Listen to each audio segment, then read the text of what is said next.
우리 계속해서 우리 요한복음 강해 말씀 듣도록 하겠습니다. 나사렛에서 무슨 선한 것이 제목으로 은혜를 나누기 원합니다.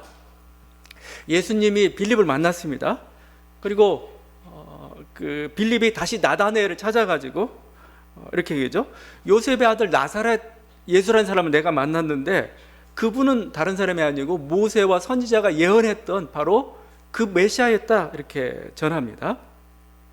자, 이 말을 듣는 순간 나다나엘의 반응이 조금 냉소적입니다. 그래? 한번 알아보자, 이게 아니고 냉소적이죠. 거기 나사렛에서 무슨 선한 것이 날 수 있겠느냐, 그죠? 그러니까 나사렛과 같은 그 시시한 동네인데, 시시한 동네에서 메시아와 같은 그런 위대한 인물이 탄생한다고? 그럴 리 없어. 지금 이렇게 하고 있죠. 우리가 이것을 편견이라고 합니다. 이것을 선입관이라고 하죠. 편견 또는 선입관, 자기 가지고 있는 어떤 그 선입관 때문에 지금 메시아가 왔는데도 불구하고 못 알아보고 환영하지 못하고 있는 그런 모습이죠. 우리가 가지고 있던 과거의 어떤 가치관 아니면 그 시각으로 사람이나 어떤 사건을 보는 그 평가하는 그런 걸 우리가 선입관 또는 편견이라 얘기하죠.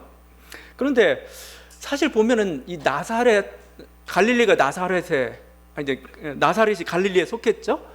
근데 이 갈릴리라는 동네는 그런 선입관이 생길 만도 했어요. 왜냐하면 나사렛은, 갈릴리는 옛날에 북왕국의 영토였습니다. 그러나 아수라에게 망했죠. 그러면서 이방 민족들 여기에다가 심어놨습니다.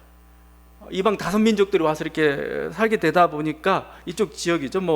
그러다 보니까 이쪽이 혼합 지역이 됐습니다. 그래서 이방의 갈릴리여, 이 말이 나오게 되어 있습니다. 근데 이제 예수님이 탄생하기 100년 전 정도에, AD 100년 전 정도에 유대가 이 갈릴리 지역을 흡수했습니다. 그렇게 이 땅을 차지하게 편입시킨 거죠. 차지하게 되었습니다. 그러고 나서 유대인들 그쪽으로 이주를 시켰습니다. 좀 애매한 지역이 된 거죠. 정통 유대 땅이라고 부르기는 오랫동안 이방인 지역에 있었으니까 지금은 회복했지만 좀 그렇게 되었습니다. 또 그러다 보니까 이쪽이 좀 약간 곡창지대고 이런 것도 있다 보니까 이 토지가 주로 예루살렘이나 아니면 도시 지역에 사는 사람들이 이렇게 경영하는 부재지주 형태가 되었습니다. 소장농 경영을 한 거죠. 그리고 주변에 상업지역들이 두로나 시돈 상업지역이 있으니까 또 거기에 맞춰가지고 또 하다 보니까 이쪽이 여러 가지 어떤 그 불평등이 좀 심했고 어떤 사회 경제적인 문제로 갈등이 좀 심했죠. 거기에 예수님의 비유 중에 불의한 농부와 아들의 비유가 있습니다. 그 부재지주 문제를 삼고 있는 거죠. 한 사람이 포도원을 만들어 산 울타리로 두르고 즙자는 틀을 만들고 망대를 지어서 농부들에게 새로 주고 타국에 갔더니, 타국에 간 정도가 아니고 멀리서 이렇게, 부재지주입니다. 부재지주. 비유의 주제는 어디에 있든지 하여튼 상황은 부재지주 상황인데 이게 가장 적합한 곳이 갈릴리 땅인 거죠. 그러고 보니까 농민 반란이나 폭동도 많이 났죠. 대표적인 사람이 갈릴리 유다입니다. 갈릴리 유다. 역사책에 기록될 정도로 굉장히 심한 폭동의 진원지가 갈릴리. 나중에 AD 70년에 이렇게 폭동이라는데 주로 그 폭동의 진원지 갈릴리로부터 시작돼서 예루살렘까지 번져가는 그런 형태. 그래서 어떻게 보면 갈릴리는 이방의 땅이죠. 그리고 착취받는 땅이고 반란의 땅이고 이런 거죠. 나사렛은 바로 이 갈릴리 한복판에 있습니다. 그러니까 뭔가 이렇게 나사렛에서 선한 것이 나올 수 있겠느냐, 이런 말이 나올 말도 하죠. 이게 좀 이 말이 사실 또 문제가 되는 게, 빌립이나 나다나엘은 전부 갈릴리 출신입니다. 빌립은 베세다인데 이건 갈릴리 북쪽입니다. 나다나엘은 나중에 보면 가나 출신입니다. 이게 이제 여기서 2장이 가나 혼인잔치로 이렇게 기적이 넘어가는데, 그 장면이 넘어가는데, 하여튼 이 말은 굉장히 자조적이죠. 우리는 안 되죠. 우리에게 뭔가 선한 게 있겠어? 여기서 뭔가 나오겠어? 우리는 가망성 없어, 이런 거죠. 그러니까 이게 하나의 어떤 그 강한 어떤 선입관, 편견, 이렇게 자리 잡고 있고, 이게 바로 하나님의 역사를, 또 사실을 제대로 보지 못하게 만드는 게 되는 거죠. 이런 건 사실은 이들만 가지고 있었던 게, 어떻게 모든 민족들마다, 또 우리 민족들도 한 지역을 향해서 가지고 있는 선입견들이 있습니다. 경상도는 어떻다, 호남도는 어떻다, 강원도는 어떻다. 막 화가 나요. 막 갑자기 들면. 그러니까 각자의 나는 안 그런데 자꾸 너는 왜 그런 형으로 봐? 피 가지고도 많이 서니까 이제 A형, B형, O형 아주 뭔가 이렇게 고정되어 있는. 우리나라도 옛날엔 냄비 근성이라고 해서 냄비 근성. 너무 쉽게 막 끓었다가 그냥 싹 그냥 금방 또 식어버리고 지속적이지 못하다. 약간 부정적인 거죠. 우리나라 문화를 외국 사람은 빨리빨리 문화라고 합니다. 빨리빨리 계속 빨리빨리죠. 근데 제가 보니까 이 빨리빨리 문화가 우리 문화인가, 우리 건가, 이게 우리 이 빨리빨리 문화가 형성된 지 한 100년이 안 된 것 같아요. 왜냐하면 조선시대에 삶의 모습을 보게 되면 우리 안 그랬어요. 양반들은 비가 와도 안 뛰어요. 비 맞고 양반이 어떻게 뛰냐? 팔짱을 하면서 이렇게 걸어갑니다. 엘리트들이 그러고 살았어요. 우리 유명한 시조가 있죠. 동창이 밝았느냐, 소치는 아이는 아직 상기안이 이렇느냐. 아주 게으른 애가 있어요. 그래서 너 왜 그래야 될 정도까지 조금 촉구하는 그런 이런 속담, 시조가 나올 정도죠. 그 세종 때 그 토지 개혁이라는 게 있었습니다. 토지세 개혁이 있었는데 그 토지세 개혁하는 13년이 걸렸어요. 좀 간단한 거였는데 또 13년이 걸렸어요. 왜 그랬냐면 물론 어떤 토지세 저항 때문에 그랬느냐, 누가 조직적인, 그게 아니고 이 과정이 힘들었어요. 국민투표도 했습니다. 그때 그 기록에 보면 한 15만 명 국민투표를 해가지고 찬반을 또 묻고, 그 다음에 가장 좋은 방향이 뭐냐, 반대자가 조금 소수 있으니까 이 반대자의 소수도 의견도 들어봐야 된다면서 막 이렇게 하다가 결국 13년이 걸렸어요. 제가 이렇게 얘기하는 이유는 우리나라 국민성이 원래 빨리빨리가 아니었다는 겁니다. 그냥 어떤 근대화나 제국주의 시대에 힘들게 살다 보니까 지금 부지런히 살지 않으면은 이거 안 되게 생겼어요. 이거 그러다 보니까 여러분, 우리가 인도할 때 인도는 항상 생각하는 게 뭔가 이렇게 만만디, 뭔가 거기도 막 이렇게 느긋하고 그럴 것 같죠? 아닙니다. 저는 어느 식당에 갔다가 점심 먹으러 갔는데 주문하자마자 5분 내에 나오는 거 보고 깜짝 놀랐어요. 인도에 바뀌어져 가는 겁니다. 그건 그 시대 환경에 따라서. 근데 우리가 이전 생각만 하고 있으면은 그 사람을 제대로 못 봐요. 어떻게 지금, 그러니까 발전성이 없는 겁니다. 자꾸 옛날 생각만 가지고 있다면은. 지금 갈릴리가 세계 중심이 되고 있는데, 지금 갈릴리에 메시아의 빛이 비치고 있는데 편견 때문에 지금 잘 못 보고 있는 그런 형편이죠. 이 진리를 발견하는 데 있어서 가장 큰 적이 뭐냐? 지금 생명을 얻는 데 있어서 가장 큰 적이 뭐냐? 이 편견이라는 겁니다. 선입관, 그죠? 이 편견과 선입관을 깨야, 자기들 가지고 조그만 한계죠. 이걸 깨야 진정한 진리가 들어갈 수가 있어요. 그래서 우리가 보통 이거 집착, 아집이라고 하는 거죠. 인간은 어떤 생각에 항상 얽혀요. 욕망과 생각에 얽혀가지고, 제가 여러 번 강조하지만 동물들은 현실을 그대로 받아들일 수 있는데 인간은 뭐 자꾸 현실을 안 받아들여요. 자꾸 안 그랬는데 이러고 있는 거죠. 그래서 이 베이컨이라는 철학자죠. 이렇게 인간이 가지기 쉬운 편견을 잘 정리한 것 같습니다. 인간의 어떤 과학적이고 합리적인 판단을 하지 못하도록 하는 폐단 4가지 우상을 얘기했습니다. 4가지 우상.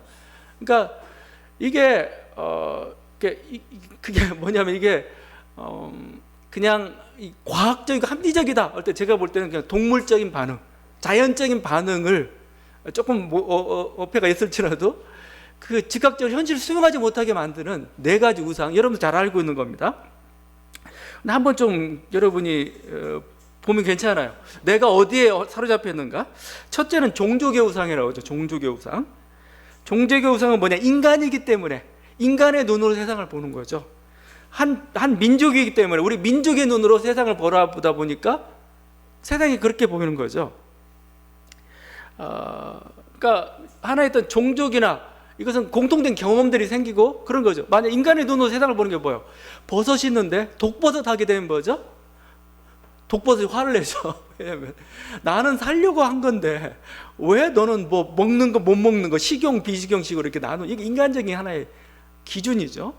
인간이 바라보는 관계. 뭐 코로나도 코로나 쪽 우리 쪽에서는 아주 그냥 지긋지긋한 원수처럼 돼버렸는데 코로나 쪽에서 보면은 자기도 우리도 살기 위해서 어쩔 수 없는 거야 하면서 이렇게 막 할지도 몰라요. 하여튼 그런 그 시각들이죠. 우리들이 이것들을 잘 봐야 됩니다. 이것 때문에 우리가 동양이기 때문에 아니면 한국인이기 때문에 좀 더 작게는 뭔가 편견들이 생겨요. 그러니까 그걸 알고 있는 게 중요하죠. 아, 내가 이렇게 치우치게 보고 있구나. 다른 민족은 그렇게 중요하게 생각하지 않는데 우리 민족은 너무 이걸 중요하게 생각하고 있구나. 이런 것들이죠. 이런 것들 하다 보면 뭔가 좀 객관화시켜보다 좀 편견을 깰 수 있는 길들이 생기는 거죠. 두 번째가 동굴의 우상입니다. 평생을 동굴에서 지내던 사람이 밖으로 나와가지고 우물한 개구리라죠. 우물한 개구리. 그냥 개구리가 바라본 우물한 그 하늘의 모습, 그게 다예요. 마치 그게 세계인 것처럼 하나의 개인이 가지고 있는 편견이죠. 자기 경험한 거가 다. 그래서 세상에 제일 무서운 게 책 한 권 읽은 사람이라고 하잖아요. 그게 진리인 줄 알아요. 딴 줄 알고 봐가지고 이건 아니야. 우리는 것들 봐야 되죠. 세 번째가 시장의 우상입니다. 시장의 우상. 시장은 어떤 교역 관계나 어떤 사람 관계 속에서 어떤 그러니까 이름 붙이기라는 표현을 쓰고 있어요. 단어나 이름. 저는 이거 보면 어떤 학문이라고도 좀 볼 수가 있는데 그 어떤 시장에서 생성되는 어떤 그 용어들이 있습니다. 논리들이 있습니다. 이것들을 만들어내는 거예요. 이게 하나의 우상이 되는 거고 편견이 되는 겁니다.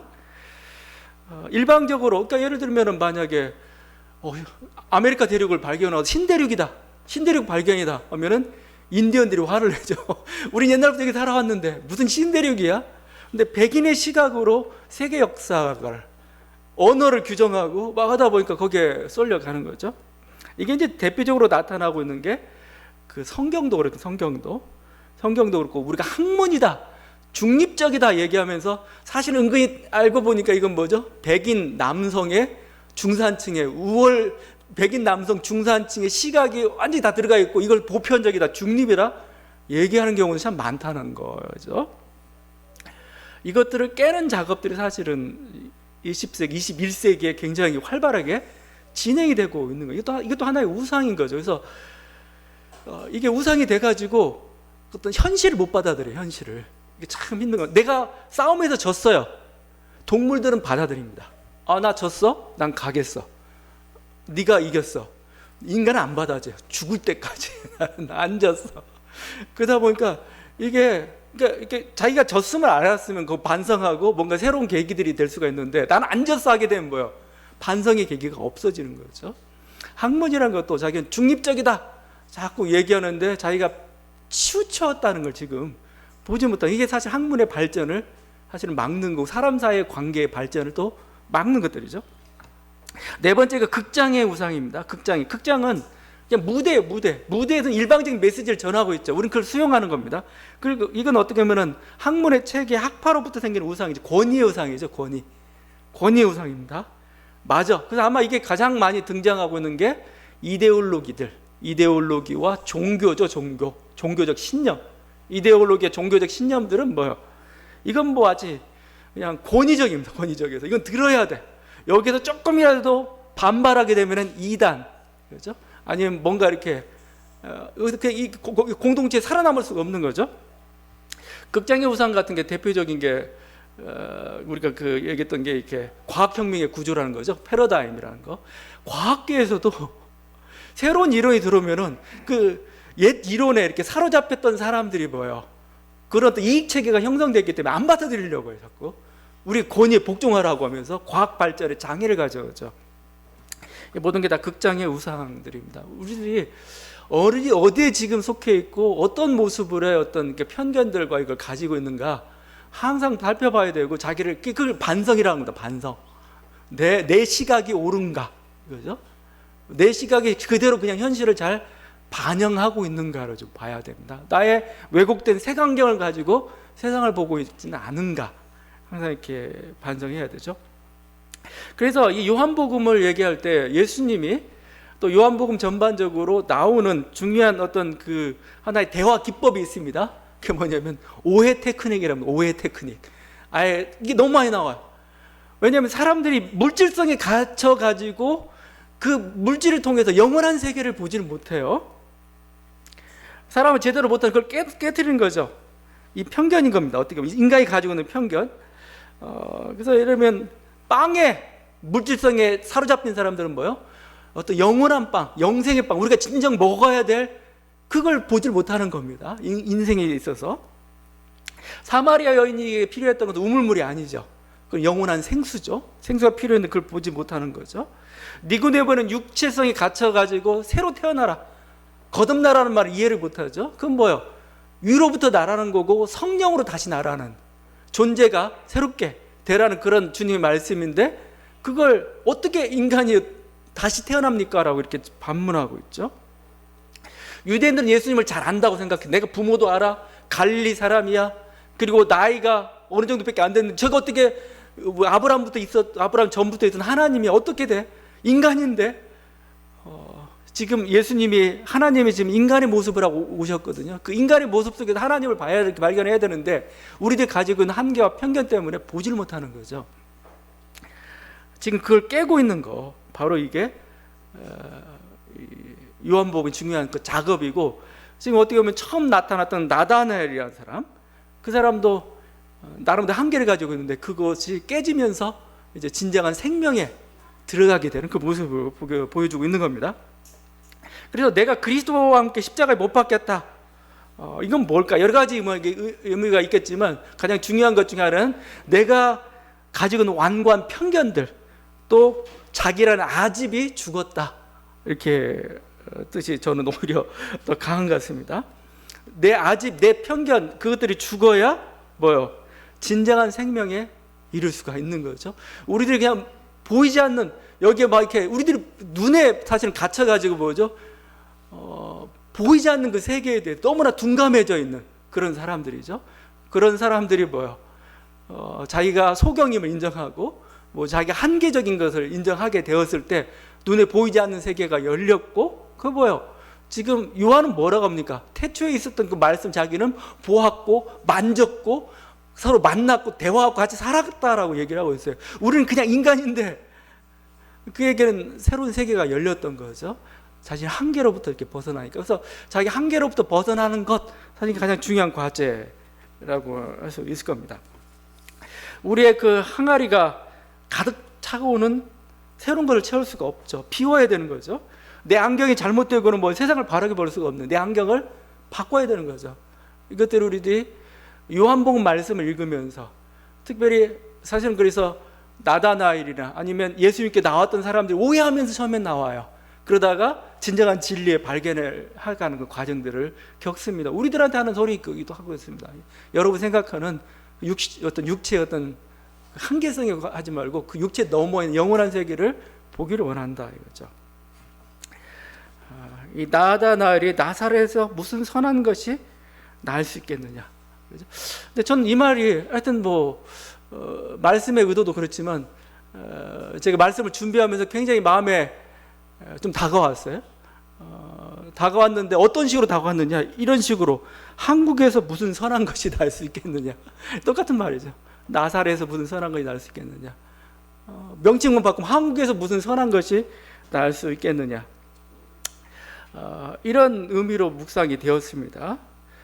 근데 하여튼 결정적이었던 건 뭐냐면 사실 이번 주에 있었던 박원순 시장의 죽음이었습니다. 이런 생각을 더 깊게 만들었어요. 정말 한국 땅에서 선한 것이 나올 수가 있겠는가? 이렇게 괜찮은 사람이 죽어가는 그 시대에 뭐 여러 가지 편차는 있을 겁니다.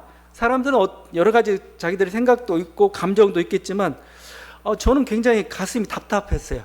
얹힌 것처럼 뭔가 이렇게 먹먹하고 이렇게 허탈하기도 하고 그렇습니다. 제가 그럼 박원순을 잘 아느냐? 잘 몰라요. 잘 모르고 일면식도 없습니다. 근데 너무나 오랫동안 지켜본 거죠.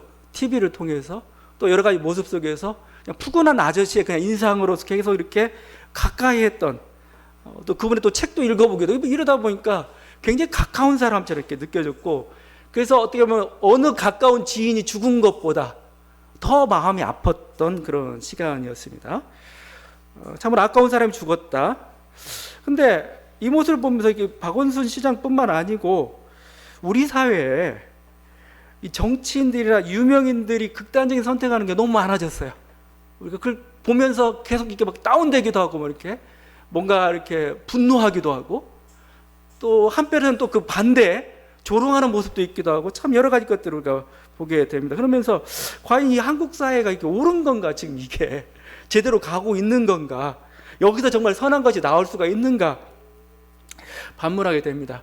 첫 번째 문제가 이런 것 같아요. 너무 정치 과잉이에요. 제가 생각해보니까 너무나 많은 정치적인 것들이 우리들 눈앞에 들어오고, 또 우리들이 거기에 반응을 하고 있어요.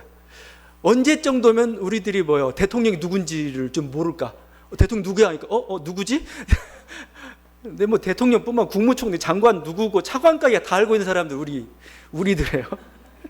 우리가 언제까지 이렇게까지 정치 과잉이어야 되는가? 그러면서 마치 막 게임 지켜보듯이 저놈 잘하는가 보자, 뭐 이런 식이 되고 있어요. 사회적 문제가 터지면 모두가 다 전문가가 됩니다. 저는 옛날 황우석 박사 그 유전자 조작 사건이 있을 때는 막 그 복잡한 유전자까지가 전부 유전자 전문가들이 다 되었습니다. 뭐가 몇 번이 어쩌고 저쩌고 뭐 이렇게 나오죠. 검찰 개혁할 때는 막 전부 다 법률가가 다 되어 있어요. 뭐 무슨 조항이 어떻다는 등, 뭐 언제까지 어떻게 처리해야 된다는 등, 뭐 미투 사건이 나면은 막 그들의 사생활까지 낱낱이 이제 우리들이 막 밝히고 알고 막 이렇게 되죠. 여러분, 우리가 어렸을 때 박정희 대통령의 그 부인이었던 유경수 여사가 있습니다. 유경수 여사는 마치 거의 국모였습니다. 저도 어렸을 때 기억이 납니다. 막 그때 라디오로 돌아가셨다는 소식을 들었는데 막 하늘이 무너진 듯한 느낌. 이거 우리 어떻게 막 이랬습니다. 근데 여러분, 지금 유경수 여사가 만약 21세기에 살아있다면 어떻게 됐을까요? 그런 소리 못 듣습니다.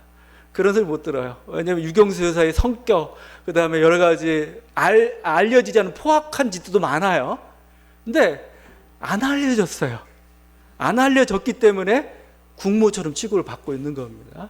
뭐 이순신 장군이 오늘날 와도 견디지 못할 겁니다. 세종대왕도 못 견뎌요. 우리나라는 이제 모든 정보가 다 투명하게 공개되면 아무도 그 앞에 설 수 있는 사람은 없습니다.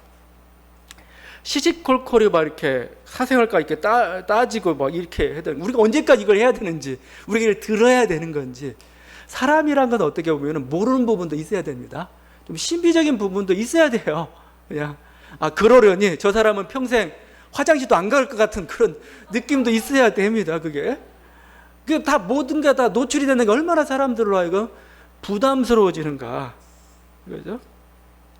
좀 그런 것 같으면 이제 정책 같은 건 정치 같은 건 전문가들에게 맡기고 우리는 그냥 우리 삶에 충실한 그런 시대가 왔으면 좋겠습니다. 미국 사실 뭐라고 하지만 미국 국회의원 중에 절반이 해외 여행 한 번도 안 해본 사람들이에요.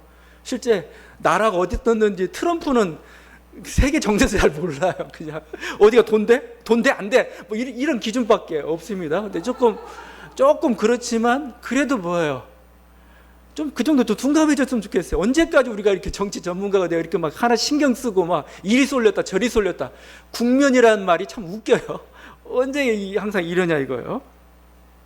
우리가 그런 건지 언론이 자꾸 유포하는 건지 좀 봐야 되겠습니다. 이러다 보니까 정치인이나 유명인들은 마치 투명한 어항에 살아야 되는 사람처럼 돼버려요. 어항에 사는 물고기처럼 자기 세상을 다 보고 있다는 게 얼마나 부담스러워요. 엄청난 부담이죠. 그러니까 좀 사람이 계속 좀 가려지는 부분도 있어야 돼요. 좀 신비스러운 부분도 있어야 사람이 사는 겁니다. 그래서 우리나라 같은 현실에서 만약에 그 정치인이 되려면 좀 뻔뻔스러워야 돼요. 그냥 너무 깨끗한 양심만, 예민한 양심만 가지고 있어서는 힘들어요. 이거 그냥 양심이 털이 나야 돼요. 그래야 우리 정치 사회에서 견딜 수가 있어요. 예민한 사람은 뭡니까? 자기가 조금만 자기 원칙에 어긋나든지 뭔가 자기가 잘못된 길을 선택했다가 하는 순간 극단적인 선택을 하게 됩니다. 반면에 마땅히 벌 받아야 될 사람들은 아주 뻔뻔해요. 끝까지 이렇게 살아있는. 근데 하여튼 저는 이런 건 있습니다. 국가가 죄를 정확히 집어내가지고 벌 주는 건 괜찮습니다. 그렇게 해야 됩니다. 그렇지만 어느 정도 이 정치인으로서 좀 우리 사회는 좀 뻔뻔함도 필요하다고 봐요. 그러니까 저는 그래서 누가 변명하고 아니다 하고 잡아떼는 거에도 별로 이렇게 개의치 않습니다. 난 잘못했어. 물론 그것도 편하지만, 왜냐하면 자기가 살려면 죄가 노출이 되고 죄가 이렇게 된 거, 그것까지 우리가 인간이 어떻게 살아요? 그거 그냥 그것은 다른 국가가 밝혀내면 되는 거고, 우리에게서는 생명이라는 것 자체 사실은 소중하고 그렇게 살아가는 게 중요한 겁니다. 사실은요. 하여튼 너무 정치 과잉이라는 겁니다. 이게 조금 했고, 그것 때문에 사실은 유명인들에게, 정치인뿐만 아니라 유명인들에게 너무 부담감이 너무 심한 겁니다. 이거 자기가 투명해야 된다는 거, 깨끗하다는 거. 언제까지 이런 다 같이 들어온데 뭐 그거에 대해서 이렇게 자꾸 그걸 따지냐 이거예요. 그러니까 사실은 교회 목회자하고 정치인하고 도덕적 수준에서 누가 더 깨끗할까? 정치인이 더 깨끗합니다. 제가 보니까. 그러면 교회 목회자는 왜 이게 안 드러나니까 그래요, 이거. 정치인처럼 드러내고 모든 법규 조항 다 갖다 붙이면은 살아날 사람 없습니다. 거기에 대해서 다 걸려요. 그러니까 이게 너무 깨끗한 건 별로 안 좋고, 너무 거기에 우린 관심 좀 끄는 방향이 좀 갔으면 좋겠다. 두 번째 볼 게, 우리 모두가 다 너무 심판자가 다 되어 있어요. 심판자. 언론이나 이런 댓글도 보면 자기가 왕이에요. 자기가 하나님이에요. 그냥 막 딱딱딱하고 뭐건 어떻고 판단하고. 도대체 한 사람이 우리가 얼마나 알고 있냐는 거예요. 그 사람에 대해서 제대로 알고 있는지, 그 속마음은 어땠는지, 지금 어떤 상황에서 이렇게 심각한 결정할 때까지의 그걸 우리가 어떻게 아냐는 겁니다. 그 무게감을 우리가 어떻게 아는 거예요? 조그만 단편적인 하나 가지고 마치 그걸 가지고 모든 걸 다 평가할 것처럼 이렇게 막 하죠. 내 자신도 몰라요. 나도 선택하는 순간 이게 잘못 선택한 거 아니야? 이럴 정도까지 나 자신도 모르겠는데 남을 어떻게 알아요? 그냥. 그런데 조그만 것 가지고 그것 가지고 그 모든 걸 안 것처럼 이렇게 평가한다는 게, 그러니까 뭐 한 사람이 생명이 사라진 엄청난 이런 사건 앞에서도 뭐예요? 아직 확정되지 않은 그런 죄죠. 죄의 가능성이 죄라고 얘기해서 가능성의 죄를 가지고 옳고 그름을 좀 따지고 있어요. 근데 그렇게 따지는 사람이 정말 정의로운 사람이고 정말 피해자를 생각하는 사람인가? 그렇지 않은 것 같아요. 설사 그게 죄였다 할지라도 한 사람이 살아온 인생을 그렇게 깡그리 무시하거나 경멸할 만한 이유가 되는가? 그렇죠? 그건 저는 아니라고 보는 거예요. 그러니까 사실은 인간은 모두가 죄인이죠. 죄인이지만 결국 누가 얘기했지만 죄가 밝혀진 죄인하고 드러나지 않은 죄인만 있을 뿐입니다. 우리는 어떤 한 생명의 죽음 앞에서 이런 태도가 마땅한 거죠. 양심 또는 어떤 인생의 버거움 끝에 어떤 그런 극단적인 선택을 하는 사람 앞에 우리는 뭐죠? 그냥 동병상련의 아픔을 애도하는 거. 우리에게 필요한 건 사실은 그거죠. 그래서 싸움터에서도 뭐죠? 적장이 죽었을 때는 뭐죠? 애도의 기간들을 가져요. 근데 우리 사회가 얼마나 이렇게 삭막해져 가고 있는지, 이게 한 사람의 죽음이라는 것은 뭐 다른 어떤 걸로도 말할 수 없는, 평가할 수 없는 그런 겁니다. 성경은 특별히 그 판단하지 말라고 하죠. 비방하지 말라. 이것이 성서의 분명한 가르침입니다. 유다서에 보게 되면은 천사장 미가엘이 이렇게, 유다들 잘 안 읽는데 여러분이 보면 천사장 미가엘이 모세의 시체를 가지고 싸웁니다. 누구하고? 마귀하고 싸워요. 좀 이상한 장면인데, 하여튼 모세가 느보살에서 죽었는데 시체가 발견이 안 됐어요. 약간 뒷얘기처럼 이렇게 흘러나오는 그게 이제 성경에 실렸는데, 천사장 미가엘하고 그 마귀하고 모세의 시체를 서로 가져가려고 아마 싸웠던 것 같습니다. 그런데 여러분 봤던 뭐 당연히 천사장이 가져가야 되지 이렇게 생각하잖아요. 그러면서 마귀가 잘못됐지 생각하는데, 그때 유다서에서 뭐라고 하고 있는지 이렇게 봅니다. 주께서 너를 꾸짖으시기를 원하노라. 천사장 미가엘이 마귀를 판단을 못합니다. 하나님이 너를 꾸짖기를 원한다, 이거. 천사장 미가엘이 마귀를 욕하는 게 너 이놈 하는 게 아니고 하나님이 너를 꾸짖기를 원한다, 이렇게 훈계하죠. 그러나 유다서도 이렇게 덧붙입니다. 이 사람들은 무엇이든지 그 알지 못하는 것을 비방하는도다. 그 알지 못하는 것을 자기가 알면서도 비방하면 모르겠는데 모르면서도 비방하고 있다는 겁니다. 이거에 대해서 천사등 절대적인 악에 대해서는 판단하지 않고 하나님께 맡겼다는 거죠. 그러니까 이런 점에서 인터넷이나 어떤 SNS 글들, 댓글들 매우 위험한 선상을 지금 왔다 갔다 하고 있어요. 어떻게 보면 굉장히 위험한 죄라고 할 수가 있습니다. 가장 큰 죄 중에 하나가 뭐예요? 사람을 비방하는 죄입니다. 비판하는, 그러니까 뭐랄까, 이게 비방하고 비판, 여러 가지 판단, 이런 것들의 경계를 잘 정해야 되는데 그건 본인이 잘 알 겁니다. 또 사람들이 봐도 알아. 이게 지금 비방인 건지 제대로 된 판단인 건지. 계속 판단하려는 사람에게는 하나님 말씀이 적합하죠. 산상수훈 말씀입니다. 너희가 비판하는 그 비판으로 너희가 비판을 받을 것이요 너희가 헤아리는 그 헤아림으로 너희가 헤아림을 받을 것이다. 하나님의 말씀이에요. 너 비판했어? 똑같은 기준 너 비판해 줄게. 네가 헤아리했어? 똑같은 기준 한번 헤아려 볼게. 그럼 누가 살 수 있겠느냐 이거죠. 마지막으로 좀 언급하고 싶은 것은 이 우리 사회의 어떤 이데올로기적 어떤 행태의 위험성입니다. 이데올로기는 뭐예요? 사람이나 그 진실을 보지 못하게 하죠. 그냥 이데올로기의 그 위험성은 뭐예요? 누구 편이냐만 중요한 겁니다. 너 누구 편이야? 이거예요. 자기 편이면 아무리 악인이라도 뭐예요? 옹호해 줍니다. 자기 편이 아니면 왜곡하고 조롱까지 하죠. 이게 이데올로기가 가지고 있는 이념. 이것은 단순히 정치적 이념뿐만 아니고 종교적 신념도 여기에 들어가는 거고, 뭐 여러 가지 뭐 이건 선거 관련된 것도 있고 여러 가지 것들을 다 집어넣을 수가 있는 그런 이념 이데올로기적인 거죠. 옳은 건 얘기할 수 있겠지만 그것 때문에 뭐죠? 완전 편가르고 또 자기 편이라는 걸로 가게 되는 이게 이데올로기의 그 모순인데, 지금 제가 보니까 박원순 시장 같은 경우에는 아마 노무현 대통령 이래로 가장 많은 비방을 받았던 사람 같아요. 조롱과 특별히 기독교계에서 굉장히 심했던 그런 인물이기도 합니다. 그 세월호 사건 같은 것도 마찬가지죠. 온 국민이 가슴 아파해도 이렇게 시원탄데 부족한데 애통해도 부족한데 뭐요? 이데올로기 싸움의 한복판에 이게 휘말리니까 어떻게 됩니까? 막 세월호 가족들은 슬프면서 금식하고 막 여러분 한쪽에서는 뭐 그게 반대하겠다고 폭식 투쟁을 옆에서 벌였던 아주 기가 막힌 일도 벌어지죠. 왜 그랬을까요? 이념의 죄입니다. 이념의 죄, 이데올로기. 네 편이냐 내 편이냐 하게 되면 사람이 안 보여요. 현실이 안 보여요. 저는 그래서 오히려 살인죄와 버금가는 게 이념의 죄 같아요. 살인죄와 버금가는 겁니다. 이데올로기가 되는 순간에 오히려 살인죄보다 더 심할 수가 있어요.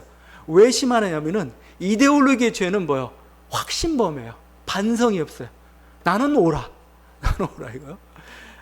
이게 지금은 평화롭지만 조금 위험한 시기가 되면 어떻게 되는 줄 아세요? 이건 집단 학살로 가는 겁니다. 쟤들은 죽어도 돼. 이게 우리나라 사회 지금 가장 큰 그런 거죠. 이건 어떻게 보면 지금 언론과 정치권이 계속 그 부채질하고 있는데, 우리 사회가 이게 편해지려면, 평화로우려면 이 이념성이 사라져야 됩니다. 사실은 이념성이 약화돼야 됩니다. 그럴 때 우리 사회가 좀 평화로워요. 너무 날카로워요. 사람들이 날카롭고 네 편 내 편 가르고 나서 거기에다 논리를 갖다 붙이다 보니까 서로 막 날카롭고 화나 있고 막 이렇게 되겠죠. 그러니까 우리 이런 바탕에서 위대한 인물이 탄생할 수가 없죠. 위대한 인물이 탄생해도 내 편 아니면 그냥, 대표적인 게 그 김대중 대통령 같은 경우죠. 노벨 평화상을 타는데 같은 민족이 가서 방해를 해요. 이게 지금 말이 되는 건지, 이게 이데올로기가 가지는 무서움입니다. 이렇게. 그래서 이게 결국 그러면 인물이 안 나와요. 괜찮은 인물인데 죽여버리는 거죠. 그냥 죽어버리는 거죠. 그냥 이렇게 하면은 그냥 아주 부족해도 뭐요? 인정하고 키워주고 격려해주면 위대한 인물이 돼요. 근데 그냥 이렇게 격려도 모자라는데 힘든데 뭐요? 가서 죽이겠다고 달라대면 인물이 나올 수가 없는 거죠. 이게 한국 사회에 무슨 선한 것이 나올 수 있겠느냐라는 말은 사실은 지금도 유효하고, 우리들이 이런 이데올로기로부터 이렇게 벗어나지 않는다면은 결국 이게 참 힘든 사회, 뭐 경제는 발전할지 모르겠는데 굉장히 힘든 사회를 계속 우리가 겪어야 할 겁니다. 자, 이런 모습들 속에서 한국 사회 얘기를 많이 했지만 우리 주님이 왔던 이스라엘 사회에도 똑같은 그런 문제들이 비슷한 다른 형식으로 있었고, 주님이 이제 깨면서 이제 편견들을 깨면서 가죠.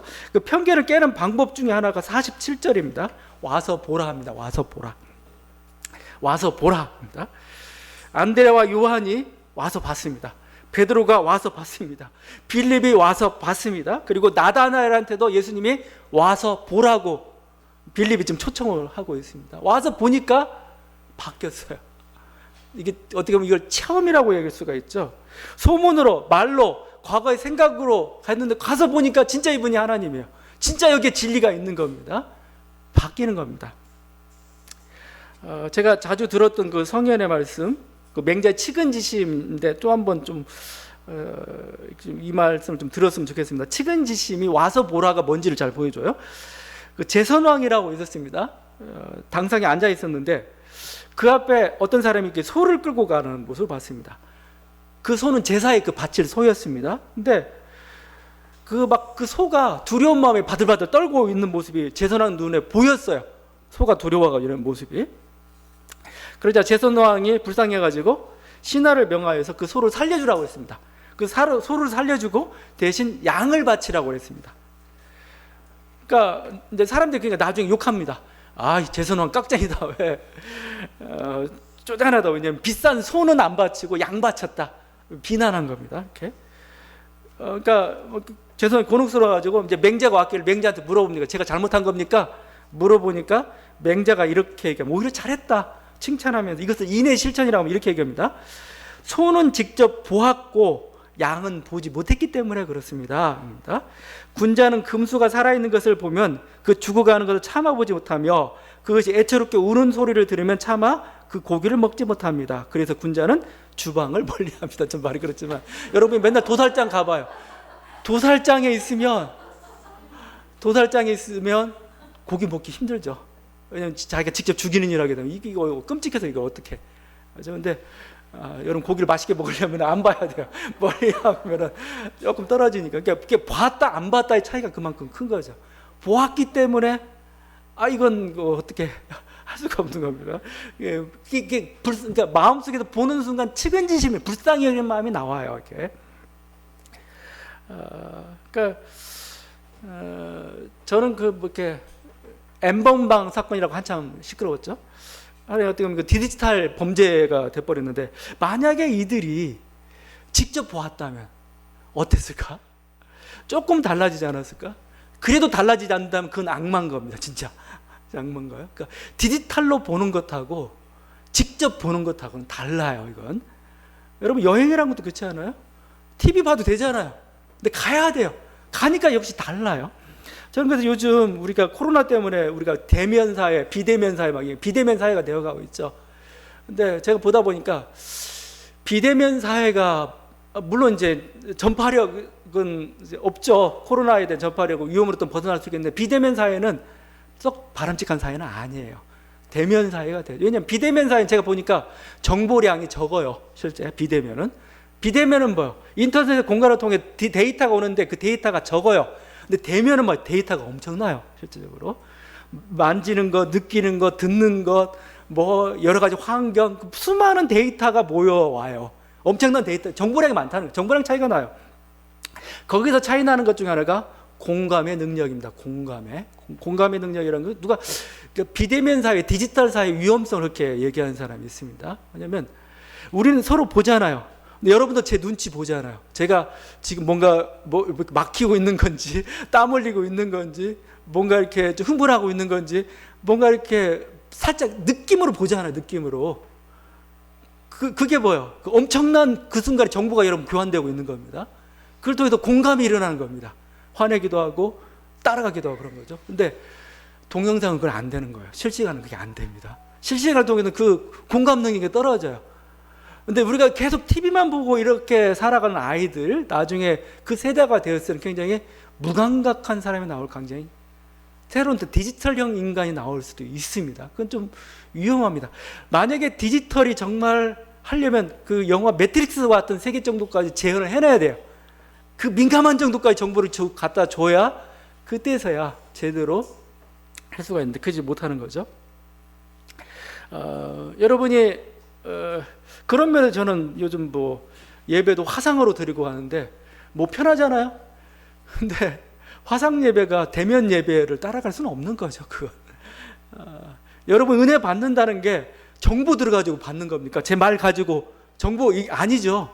분위기죠. 땀 냄새도 아니면 어떤 공기 아니면 어떤 여러 가지 주변 사람들의 반응, 여러 가지 소음 여러 가지 자기 어떤 차 타고 오면서 내가 왔을 때 어떤 가지고 있던 느낌이나 태도, 생각들 이런 것들이 어울려져 가지고 깨달음이라는 게 사실은 나오는 거거든요. 엄청난 정보들이 보여서요. 우리가 어쩔 수 없이 코로나 사회에서 이렇게 비대면으로 가고 있지만 오래 가면 전 별로 안 좋다고 생각하고 결국은 우리 역설적으로 이걸 통해서 대면이라는 게 얼마나 소중한가를 그걸 어떻게 잘 가꾸고 그걸 잘 유지할 수 있는가를 좀 더 우리가 생각을 해야 된다는 겁니다. 주께서 원하시는 건 와서 보라는 겁니다. 그래서 성령은 저는 그래서 대면의 영이라고 봐요. 대면의 영. 성령은 대면의 영입니다. 왜 대면의 영이냐면 2000년 전 나사렛 예수. 근데 이제는 책에만 존재하는 그 나사렛 예수가 뭐예요? 오는 겁니다. 영으로, 성령으로 오셔서 우리들로 하여금 나사렛 예수를 체험케 만들어주는 거죠. 그래서 우리는 영으로만 예수를 알 수가 있습니다. 그냥 알량한 그런 단순한 정보가 아니고 문자가 아니고 뭐죠? 영으로 와요. 대면의 영이신 그분이 예수 그리스도를 지금 우리들에게 알려주시고 느끼게 하시고 체험케 하시는 그런 영으로 오시는 거죠. 지금도 우리 주님은 와서 보라라고 이렇게 우리를 초청하고 계십니다. 여러분 이 생명의 초대에 마음을 열고 참여하여 이 풍성한 빵과 영원한 생수를 먹고 마실 수 있기를 바랍니다. 이게 단순히 그냥 문자가 아니고 정보가 아니고 우리 영으로 오신다고 말씀하고 있습니다. 영의 예수를 체험하는 또 그와 함께 생명을 누리는 저와 여러분 되기를 바랍니다. 기도하시겠습니다.